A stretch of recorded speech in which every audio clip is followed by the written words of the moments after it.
63. And another 14 years tacked onto his life being at the yeshiva of Shem in Ever that brought him to the age of 77. How many years has he now worked for Lavan? 20 years? Right now, where we're up to after the birth of Yosef. 14 years. 7 first years for Rachel. And then another 7 years for Rachel. Right? So that's 77 plus 14. How old is Yaakov Avinu? 91. 14 years have completed right now in Chutz La'aretz. He's 91 years old. And we want to ask, as we read the Pasuk Kafhei 25, please follow. Vayehi kasher yalda Rachel et Yosef. When she did give birth to Yosef. Vayomer Yaakov el Lavan. Shalacheni. Send me. Ve'elcha. And I'll go. El mikomi ule'artzi. I'll go to my place and my land. What does he mean? Because we don't see him going to his land yet. Furthermore, we'll ask, he was told explicitly by his mom, I'll call you when the coast is clear, when you can come. Until then, stay tight. We don't see a call here. So what does Yaakov mean in this request? Furthermore, as he says in Pasuk Kavav 26, and I'm reading, Tina, give over. Et nashai, my wives. Vet yiladai, my kids. How many kids? 11 boys and 1 girl. Is that right? Asher avadeti otcha bahen ve'elech, and I'll get going. Ki ata yadata et avodati asher avadeticha. You know the work that I did for you. So question number 1 we're asking, why is it time that he senses he must go? Question number 2, does he mean he must go to the land of Israel? Because we don't see that happening. And we've yet to hear a call by Rivka summoning that the coast is clear. And furthermore, what are you asking permission for? You're the husband. You're the father. What are you getting permission for? 91-year-old guy goes to his father-in-law. Can I take my wives and my kids? Give me a break. Come on. I never see my sons-in-law asking, can I go home now after Shabbat? You know, my sons-in-law come for Shabbos once in a while. They never say, can I go home? They go as fast as possible. No, I'm just joking. They go and they leave. And they don't ask for permission. Okay.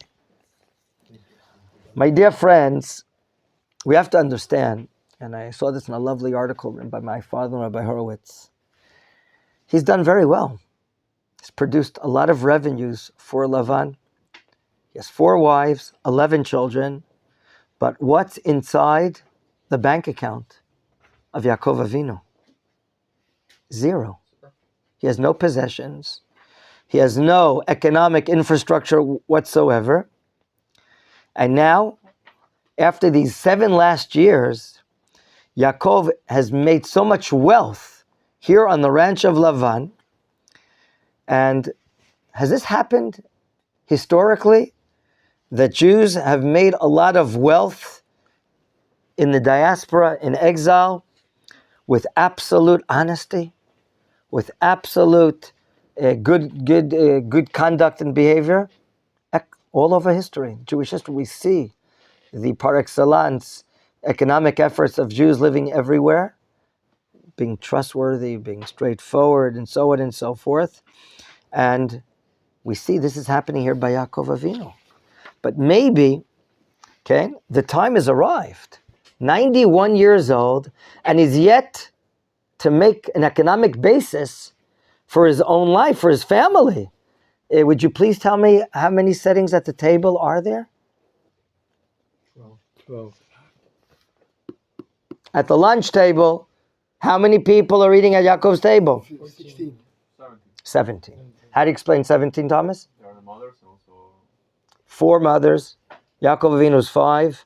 Dina is 6. And 11 boys are 17. Is that correct? Yes? 17 people he's feeding. In fact, the situation here is the same situation, his economic situation that was 14 years ago. He doesn't have anything. Remember how he arrived? Only with the staff. He was abducted, mugged by Eliphaz, the Midrash told us, as we said, we learned at the beginning of the week. And in the meantime, he has done so much excellent work on the ranch of Lavan. And wealth and blessing has come to his father-in-law. So now maybe we can understand what's happening here. That time has arrived that he has to earn for himself and his family. So the Mefarshim explain when he says Mikomi ula artzi, he doesn't really mean my place, the land of Israel, but rather my place to be independent. I have to be in a state, in a place where I'm independent, where I can do for my family. Once that happens, then he can go to Artzi, my land. So Mikomi is my place, my value, my infrastructure as an independent person, and only then after shall I return to my place. Now, let me ask you, we've answered that question, but what about permission from his father-in-law? The answer is here. If he wanted to, he could have gotten up, left a note, maybe a few wafer bars, an expression of thanks. But remember, the house of Lavan served Yaakov Avinu as a shelter, as a home. He was hosted in a time that he had nothing. No food, no place to live. I know that you know that Lavan is a cheat, a deceitful person, a liar. Yet, was Yaakov the benefactor of kindness to a certain extent from Lavan? Certainly. For that, what do you have to say? Thank you. So go over to him. Say, thank you so much for these 14 years, for taking me in and feeding me and so on and so forth. And therefore we learn very important advice for life. The Midot Tovot, this great attributes of Yaakov Avinu, that even from a cheat, who did so many terrible things to him, yet he did some good things to him, say thank you for that. Say thank you for that. And now, the time is a matter to go home, or at least leave the area. What is Yaakov Avinu asking for? Give me my wives, give me my children, and that I served you. In other words, Yaakov worked for 14 years, and he got so much done. Okay? By the way, his Abba, according to the calculations here, is 151 years old right now. If you would get on the phone right now with Yitzchak Avinu, what do you think he would tell you? I'm waiting to see my son. Okay? Rivka Imenu is 114 years old right now and waiting to see her son. She wants to see him. Why wait? But Yaakov feared until now that until Rachel doesn't give birth, Lavan would find reason and heart not to give up Rachel. So that explains why now, with 11 sons, the time is right now to begin moving towards Eretz Yisrael. Machon, Esav might pose as a problem. His hatred still might be very strong, maybe preserved in his heart. But the fact that Yosef is now born, Yaakov may see in his Ruach HaKodesh, Yaakov has the power to combat Esav. Why? The appearance of Yosef. In the spiritual world, when we learn the prophet Ovadiah, which some explain that he was a ger from Edom, Ovadiah the prophet, right, in the Troyasar, right? Ovadiah says in chapter 1, in verse 18, please listen, Vaya Beit Yaakov Eish. The house of Yaakov will turn into fire. Uveit Yosef Lehava. And the house of Yosef will be a flame. Uveit Esav Lekash. Whereas the house of Esav will be straw. Okay? How much does fire like straw? A lot? You studied the Smokey the Bear course, I see. Very good. So it says, Beit Esav Lekash. Beit Esav will be like straw. Vidal Kubehem. They will be ignited in the v'achalom and devour them. V'lo yesarid leveit Esav. Ovadia prophesies, there will be nothing left over for the house of Esav. Ki Hashem diber. God spoke. Once Yosef is born, Yaakov trusts Hashem that in this prophecy, in merit of Yosef, he'll be protected, and now he can begin his return to Eretz Yisrael. What does he say to his father? You know my work. You know why you're so wealthy. What does Esav respond? Lavan respond, I'm sorry, in verse 27.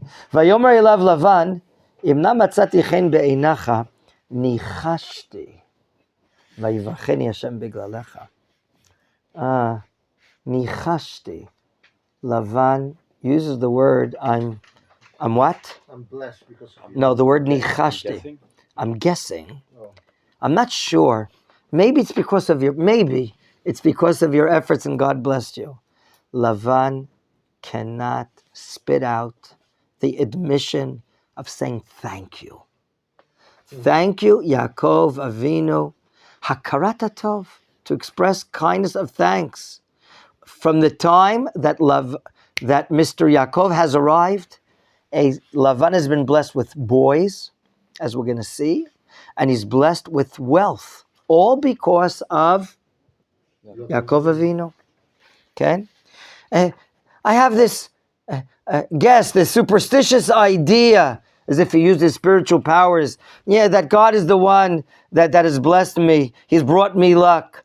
You know, you're such a pious man, but he's not spitting it out and saying outwardly, thank you. Okay? And now we have a situation where the time is to make a wealth. And we don't have the time right now to go through the entire terms of the agreement. Just turn the pages, and Yaakov is going against the grain of anyone cheating him, and he has tremendous amount of sheep that's brought to him, that's born to him. Obviously here in the agreements with all the changes. And now something happens. Turn to chapter 31, please. Perek Lamed Aleph. The results of Yaakov's actions. We're going to see here, gentlemen, jealousy. The opening of the ending of the last chapter. Do you see it? Verse 43. Vayifrotz ha'ish me'od me'od. Who's spreading out, is developing, whose assets are growing? Ha'ish, the important man called Yaakov. Two superlatives, me'od me'od. The Torah doesn't do that often. Vayihilo, what does he have? Tzon rabot, quantities of sheep. Ushvachot, he's bought already maidservants, female servants, vavadim and male servants. Ugmalim and chamorim, he has Cadillacs and trucks and everything you need here. Okay? Who was the one that said yesterday, was it you, Michal Aryeh, or was it Ravid, that this entire chapter is closed up? There are no revachim, spaces. It's all one long. If you get an aliyah to the Torah this coming Shabbos in this area, all you see is that the parchment is filled up with an entire column of writing, of scribing.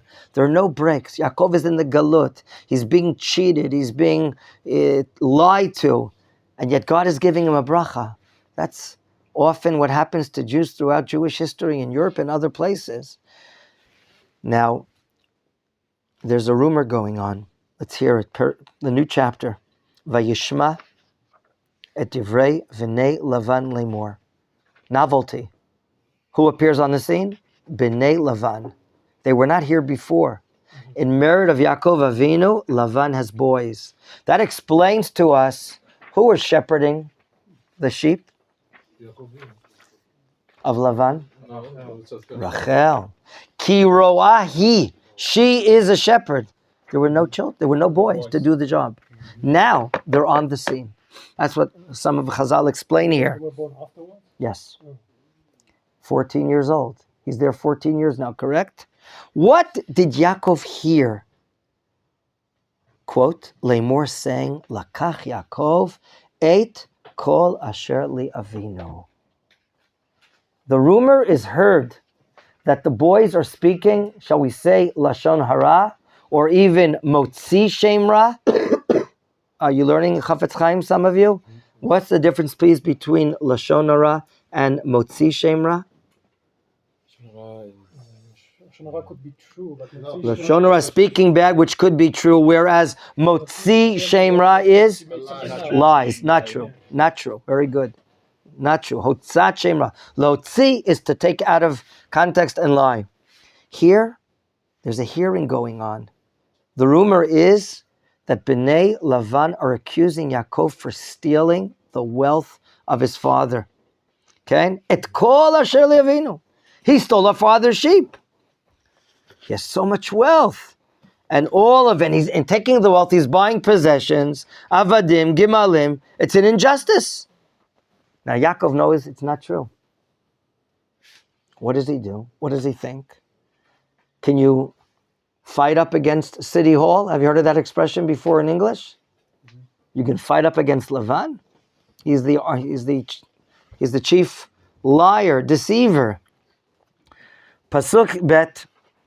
Vayar Yaakov et Pnei Lavan. There's something that adds to this suspicion that he has. He looks at the face of Lavan. V'hinei, behold, surprise. Einenu imo, kitmo shalshom. This pasuk is explaining that the relationship is not the same relationship. He sees that he's suspecting him. He doesn't say a word. He doesn't share feelings, but we now see a clear relationship between this pasuk, pasuk 2, bet, and now the upcoming pasuk, verse 3. Vayomer Hashem el Yaakov. The verb after this is what? Shuv. Which tense is the word shuv? No. It's present, it's a command. It's a command. Imperative. Shuv. El eretz avotecha ulemoladetecha v'heyeh imach. Excuse me. The call from Rivka has yet to arrive. And Hashem, though, is interfering. What does Hashem know that perhaps Yaakov Avinu doesn't know? That Lavan has evil intentions to do bad to Yaakov Avinu. Therefore, the longer Yaakov stays, the greater the danger will be. So what does God say? Shuv el eretz avotecha ulemoladetecha. But that's not enough that you have to return. God promises, ve'eheyeh imach. I'm going to be with you. Do you remember the prophetic dream in Beit El? That should be, according to this knowledge, 14 plus 14 right now is, which is 14, right now it's 20 years. Plus 14 years, 34 years ago, he had the prophetic dream that I'm going to watch you there and I'm going to bring you back. Yes, sir? Is there a connection to Lech Lecha? No, into the connection to the prophetic dream in Beit El, where he saw the ladder of angels going up and down and God hovering over the top of the ladder. Okay? So it could be, Ve'yeh imach is the fulfillment of that prophecy. What does Yaakov do? Immediately, Pasuk Daled. Vayishlach Yaakov vayikra leRachel uleLeah hasadel tzano. Of course, he calls to Rachel first because she is her prized, her preferred wife. Where do they speak? Basadeh. Why not at home?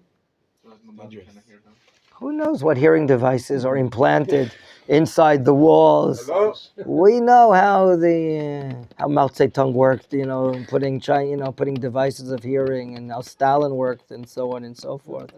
Okay, only Indira Gandhi worked with, being honest and not all those stuff, whatever, non-violence.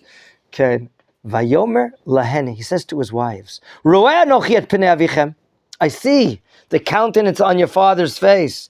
Okay? I see that he's suspicious. Ki in any way like kitmo shalshom, he's not like he used to be to me. Velohei avi haya imadi, but God has been with me. And now he gives them a speech. Va'atena yedatem. You know certainly. I want to bring it to your knowledge. Ki bechol kochi. I work with all my force over these 20 years. Okay?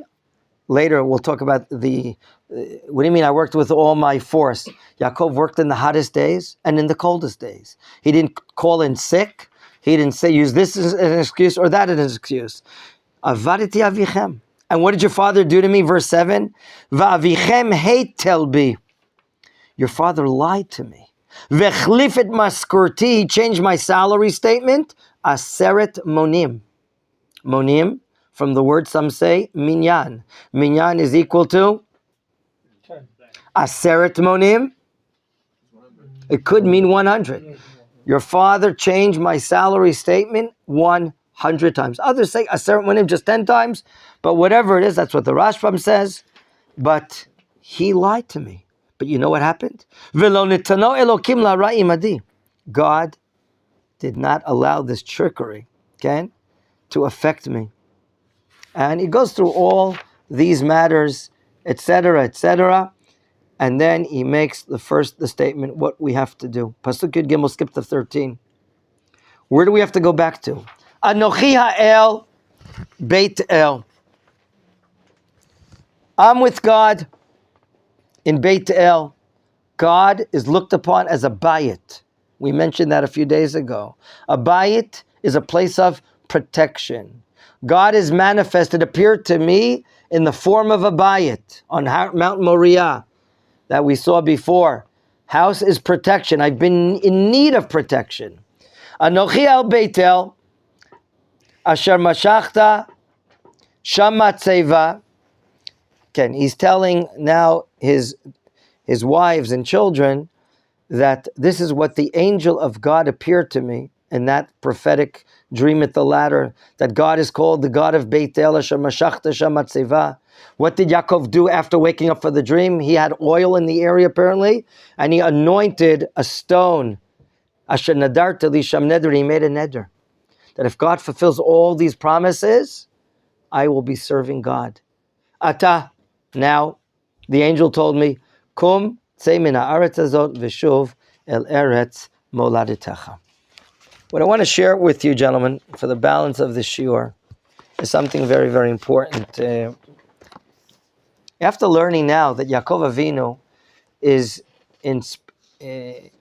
full of aspiration to be independent economically and also spiritually, and we know that he had so many difficult times with this person called Lavan that's been a cheat. Yaakov never loses his cool. He never loses his great attributes. He has to wheel and deal, tolerate and suffer difficulties, hard times, the cheatings of Lavan in here and there. Yet he merits a prophecy now in the Galut from God that it's time to go home. So if he's been there for about 20 years and working so hard, and God gave Lavan a blessing, and God has given him a blessing now. He's now worked maybe 6 years, if we calculate correctly, 6, 7 plus 7, now 6 years for himself. He's been there 20 years, and he's blessed with 11 boys already, and 1 girl. And now he has wealth, and now the time is to move and come back. You're Yaakov Avinu. You have a few hundred kilometers in front of you to travel. And you have wagons, and you have camels, and you have trucks, and you have the chamorim, and you have avadim mishpachot. He's coming back. Wow. We can even see like Masei Avot Siman Labanim. The Jewish people are promised to Avram Avinu. Generations are going to happen from now. You're going to go to a land which is not yours, and you're going to be afflicted. What Avram was promised is going to happen to the nation, we see it happening to Yaakov Avinu. Yaakov was afflicted. And Yaakov is coming out with a lot of wealth. What happened to the Jewish people in Mitzrayim? What did we do the last days of our presence there? Can I please borrow your golden plates? I don't have any. Don't tell that to me. And you go open the drawer. How did we know? Of darkness. Of the Makat Choshech. We knew exactly during the time of darkness where everything was, and they couldn't lie to us. And some say they just came out to us and gave us all this gold and silver and so on and so forth. And if you have a problem that it's not coming to us, even though God promised to us, well, I was looking at the salary statements of the Jewish people after several decades of hard labor, and I saw that there were 0 deposits into their bank accounts. In other words, the accountant office of Paro Melech Mitzrayim forgot to pay salaries to the Jewish people. So they owed us a few $1 trillion of wealth, do they not? So that wealth is promised to us. So we, coming out of the Galut, are like Yaakov Avinu. All of us that are sitting here at this table, in Machon Meir, in Yerushalayim, in Eretz Yisrael, we are the products of living in the Galut. We know the history of our parents and grandparents. And now we're living in an amazing time where the Jewish people have begun to come home. The novelty that we're living in this era is not only are we coming home physically, and we have a state of Israel, but right now, the return to Torah, the return to mitzvot is happening. More and more people are interested in their real future. And the real future is in our shorashim, is in our roots of Torah, our roots of faith, the roots of the mitzvot. And we're reading about these episodes that are so important. We have to live a life like Yaakov Avinu. We have to battle, struggle, remain with our faith like a Yaakov Avinu. The more we strengthen our faith, the more we can battle. So here we're learning about Yaakov Avinu.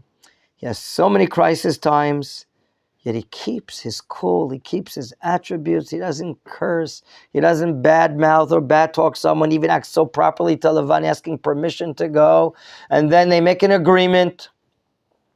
And according to the agreement, God helps him have so much blessing of sheep and cattle and this and that. And then Lavan blames him. That you're stealing. The children are blaming him. You're stealing my father's property. Okay. Didn't that happen in Jewish history in Europe in so many places? Okay. So much that we've been accused of taking the property of others. And we want to tell our brothers and sisters living in the Galut in every place in the world, in Europe, in North America, and so on and so forth, come home as quick as possible. Because who knows what type of leader might come in any country, and all of a sudden, what is it, a problem today? Digitally freezing assets of people and not allowing to take assets out of their country? Right? It's happened historically. We don't want that to happen to our Jewish brothers and sisters. So, Baruch Hashem, some of you know that the end of the Parsha, after Yaakov leaves, it's not the end of his difficult times. When he leaves without telling his father-in-law, and he travels towards the Giladi mountains from Haran, who's opening up hot pursuit after him? Lavan and his family. And there we see even another matter. But that maybe we'll learn in our next shiur, God willing, B'li Neder.